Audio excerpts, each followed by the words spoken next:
घराकडे पाहिलं खूप समाधान वाटतं दादा. आई जरी गेली नसली तरी आजही फोटोकडे बघून वाटतं की आज आमची आई गेली नाहीये का.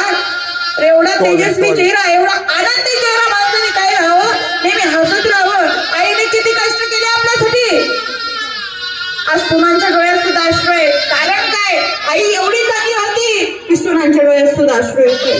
अरे मुलगी रडते तो सुनांच्या डोळ्यात देखील अश्रू येतात.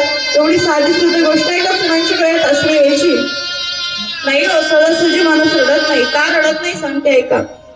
जो हक्काचा माणूस असतो ना, हक्काचा माणूस, त्याच्यावरती माणूस रागावतो.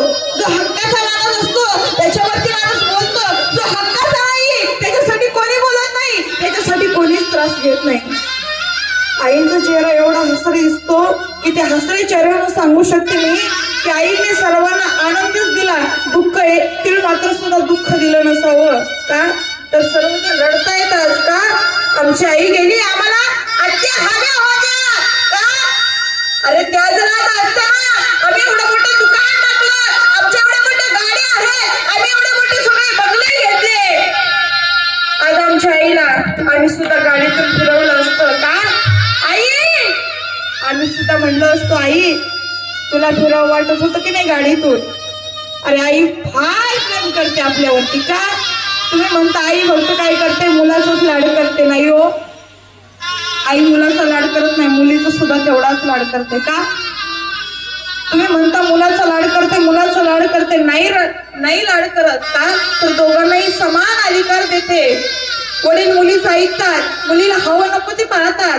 म्हणून मुलगी पटकीने काय करते, वडिलांकडे जाते. पण मुलगा वडिलांकडे नाही जात का. तर आपल्याला वडील ओरडतील.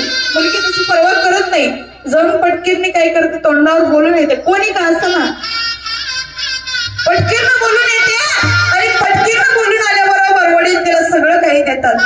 तर आईला वाटतं ना, आईचं काळीच आहे. आई म्हणते माझ्या सुद्धा दादाचं कोणीतरी ऐकलं पाहिजे, माझ्या सुद्धा दादाची कोणीतरी बाजू घेतली पाहिजे. म्हणून आई मुलावर प्रेम करत असते.